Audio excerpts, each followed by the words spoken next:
Happy virtual ComFest! I'm Ben, a member of this year's ComFest Grants Committee. It's my honor to share with you one of our 6 grant recipients for 2021, the Columbus Free Clinic. This organization offers weekly free medical clinics to provide healthcare services to low-income and uninsured patients. This grant will go towards the supplies necessary for the volunteer doctors, nurses, and med students to make these clinics happen. I'm thrilled we're able to award this grant to the Columbus Free Clinic because they have been an active part of ComFest for most of its history. When we have physical festivals, they can be found fundraising for the clinic by selling refreshing iced tea, and they have also done a lot of volunteering at our first aid stations. I hope this grant will help make up for some of those beverage sales which weren't able to happen this year and last due to the pandemic. Congratulations, Columbus Free Clinic, and thank you for everything you've done for our community. And happy Home by High. I was very excited. Usually when people come to help you, they're usually coming to help themselves. But I joined up and I was pleasantly surprised. I'm a member and a volunteer with At Home by High. I like helping people and I enjoy meeting new people. And I've helped with picking up food and delivering it to our neighbors. I've taken people on grocery runs, picked people up at doctor's appointments. They would bring in food. They would just arrange other things. It was just beneficial for all of us in the building. I believe that At Home by High is important because community is very important. At Home by High helps people get out of isolation. Isolation is not healthy. I remember one time we went to the zoo, and that was quite nice. I'd never get a chance to go out to the zoo. I had no way to get there. I enjoy all the activities, and especially the trip we made to Cincinnati and for the art museum, which I have never been to. Museums are one of my favorite places to go to. I've been a member about 2 years now, which is a big blessing. I've met a lot of friends through At Home by High. It's been really an excellent service to the members, and it's, I think created a lot of friendship among all of the people in the group. At Home by High was a godsend for me. I needed something like this, but I didn't know that I needed it. When you have a group of people that focus on the community they live in, they can make it a better place.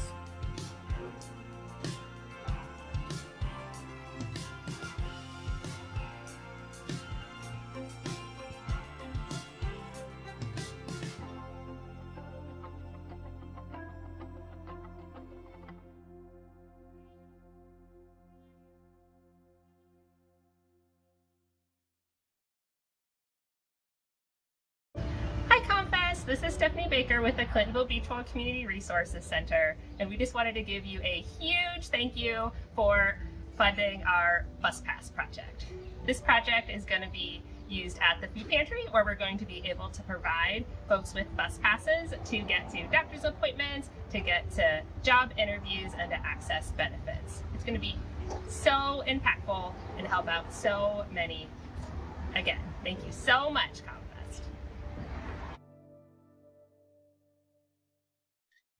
All right, so my name is Kathy Cowan-Becker. I am the Executive Director of Simply Living. And I'm here with Art Yoho, who's going to talk about the People Solar Project, which won a wonderful grant this year from ComFest. And we'd like to let you know what the People Solar Project is all about. So Art, how about you start with telling us about the neighborhood where you live? Well, I've lived here on Mays Road for 30 years and just recently started paying attention to what's here in a bigger way than just my yard. So it's a very diverse place. We've got extra space to work with, and we realize that it's the right scale. It's about 300 acres, about 1.5 miles long, and it's a manageable scale to do a microgrid that will be able to supply clean power to the neighborhood, to the schools, to the churches, to the mosque, and create the kind of future that we would like to enjoy. And by having design privileges, we can design something that we can live with and enjoy. Every microgrid is site specific. There are no two that are the same. And every site is specific. So we have in mind incorporating more than just clean power in this project, but also clean economics, where the neighborhood retains the ownership and benefits of the lower prices and the increased revenues. And also in the bigger picture is the ability to supply the city with a resilience hub, with battery storage, so that heat and air conditioning can be provided to the population, and light in case of emergencies in one of the schools perhaps.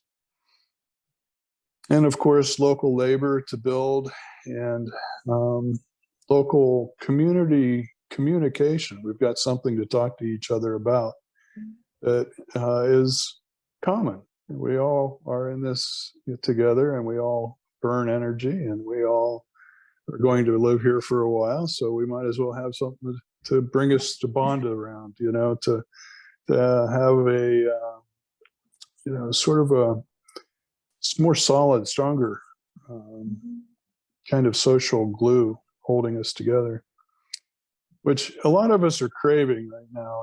That kind of connection with our neighbors and knowing somebody's close by that has your back has been maybe lost a bit over the years. And I hear from people that want that kind of world to live in. Yeah, so a literal energy connection between neighbors in a neighborhood. So part of this project, a key part, is called the soul pole. Can you tell us what a soul pole is and what its function is?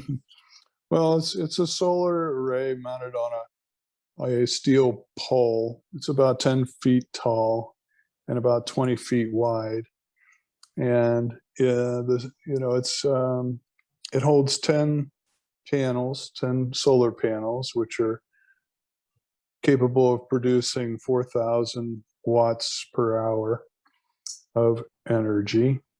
And the pole mounted approach makes it possible for it to be tilted properly and face towards the sun in the right way to be efficient. Depending on the seasons of the year, it's adjustable.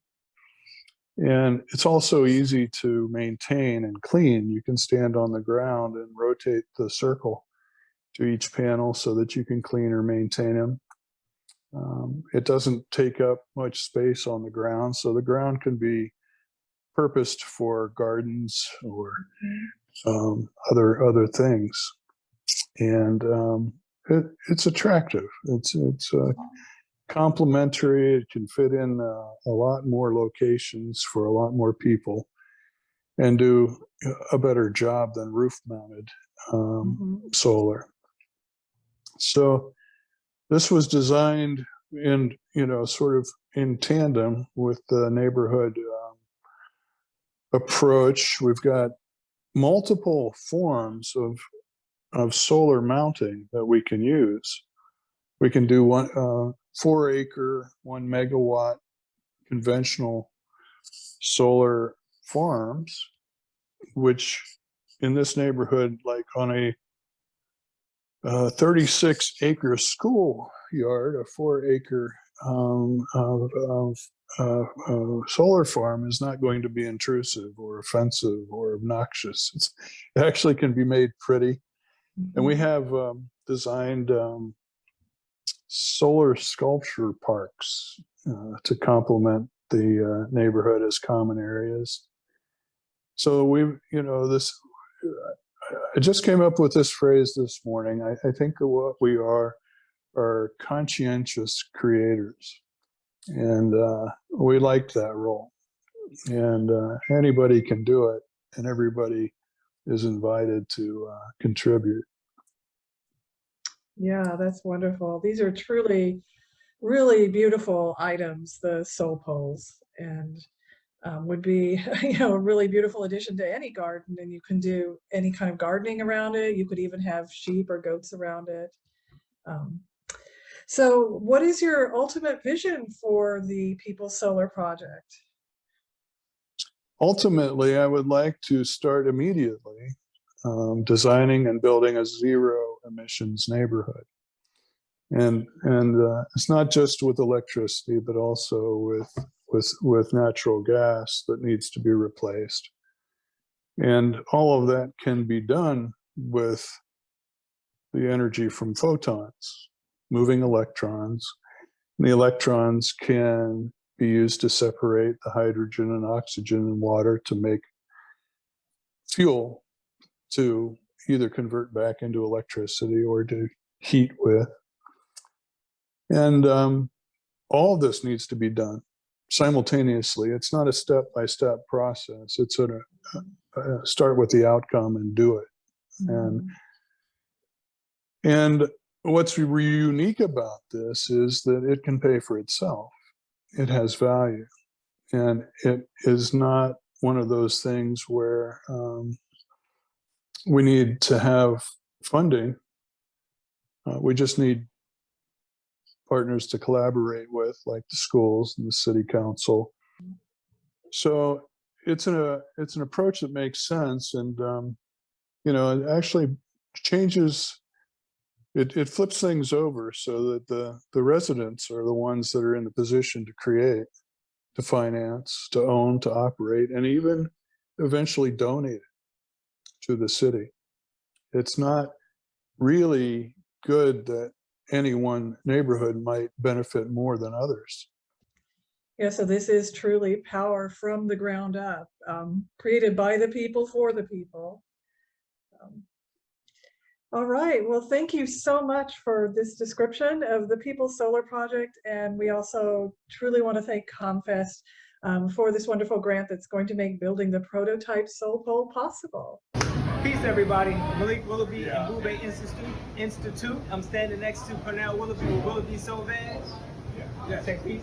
Peace, good people. Hey, I want to say thank you to ComFest for approving me for the Sunset Yoga Series. So we're going to do a monthly yoga series, which is great mind-body work in the King Lincoln District, where it's very important for regulation practices. So we're going to have yoga as well as some meditation and special guests. We're going to have some folks playing. So we're going to have a band out there. But at the end of the session, at the end of every night of the session, we got Willoughby Sauvage, and they're going to treat us. Absolutely. So I'm steeped in gratitude for being invited back last year. It was a blast. It was beautiful.